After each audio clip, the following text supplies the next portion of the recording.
when you're actually out there doing a mission, you just don't feel anything.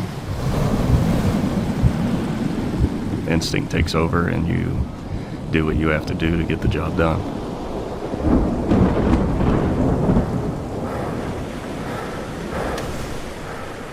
Qualifying to do what we do is definitely an extremely hard and long road. 3 to 4 years, and you've lost anywhere from 70, 75, 80% of the people that you started with. So the sense of accomplishment and getting the gold wings, standing up in front of the squadron after those 3 or 4 years of hard work is definitely a huge sense of accomplishment and pride. Most of the time, the things that are going through my mind is how horrible the person that we're going in to get must feel. Whether they're stranded in the middle of the ocean and what that would be like, or stranded in the middle of a gunfight, you know, that nobody's coming to get them, or somebody that ejected from an aircraft that has broken limbs. When you first get the call, everybody's adrenaline starts going, and you have several checklists that you're going through, making sure that you have all the gear. And then coming from 100 feet, 50 feet, feeling the nose of the helicopter nose up, feeling the crew chief tap you to release your gunner's belt, tap you 3 times to jump.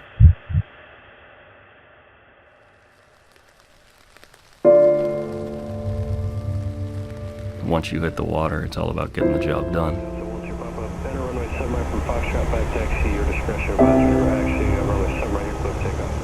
My injuries were based over a 21-year career period. Multiple injuries over and over and over again in separate instances. And just a phone call from the doctor. I think my wife was waiting in the waiting room. It was supposed to be just a surgery to kind of fix some nerve damage. It wasn't supposed to be a big deal.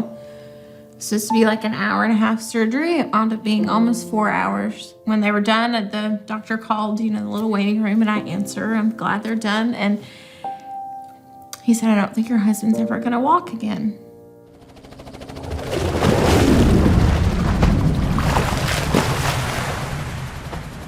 I can honestly say there wasn't a day that I woke up that I didn't want to go to work. During the war, we would do a lot of search and rescue. We went down and we would do anti-piracy off the Horn of Africa. Embassy evacuations out of Bosnia. Our squadrons did 20,000 rescues out of Hurricane Katrina. We did a whole bunch of rescues in Haiti. I was on the line once, and as they were picking me up out of the water, I was probably 20, 30 feet up when it lost an engine on the helicopter, and the rope didn't cut, and I was drugged through the water as they were trying to gain, so they wouldn't hit the water. And then eventually it did cut, and at that point I probably fell like 30 feet back down to the water. I was in top physical shape. There probably wasn't anything I couldn't do, whether it was running, swimming, push-ups, anything. Nice ape.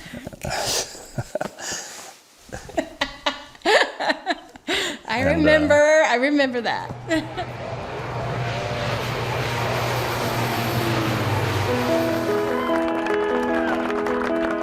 We were very surprised at our landing. I did not know that the village people were going to be there. Isn't that what they are, the village people? What do you All I can think about is a guy in a cowboy costume, a police costume. Be quiet. The townspeople. Is that better? Yeah. The townspeople welcomed us. It was very surprising and humbling. I think we both kind of teared up a little bit. We were not expecting such a gracious welcome. And that's kind of how we felt since we've been here. It's very loved and appreciated, and it's been wonderful.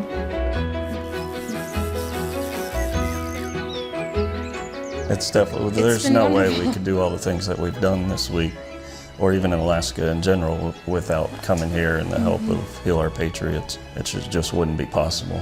I think they generally care. You can feel when somebody cares about you. Everything from our room to breakfast to the smiles to the free cookies. I was in the Navy for 6 years. I was an air crewman, and we met on deployment, and we're really good friends and started dating.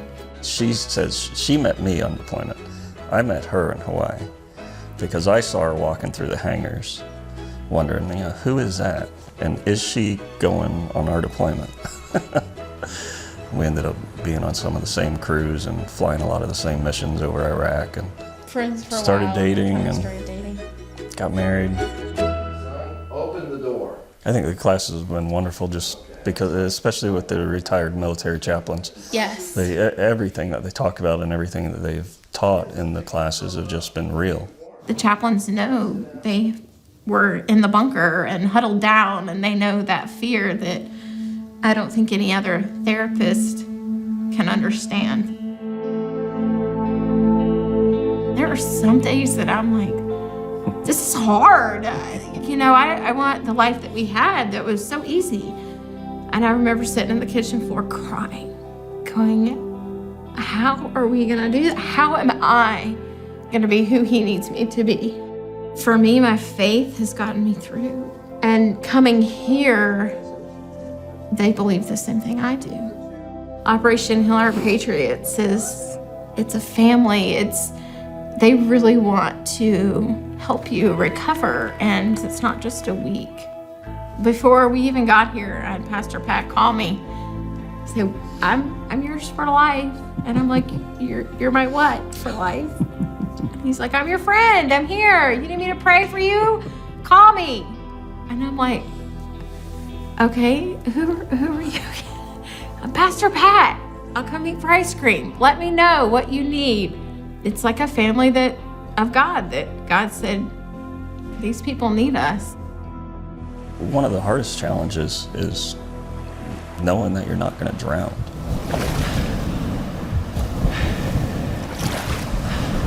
And being able to push past any of the fears that may overcome you while you're going through any kind of the difficult situations. Nobody wants you to quit, because if you quit, you're putting everybody's lives in danger. You were sent there to rescue somebody. Our motto is, so others may live. It's easy to make it through. Just don't quit.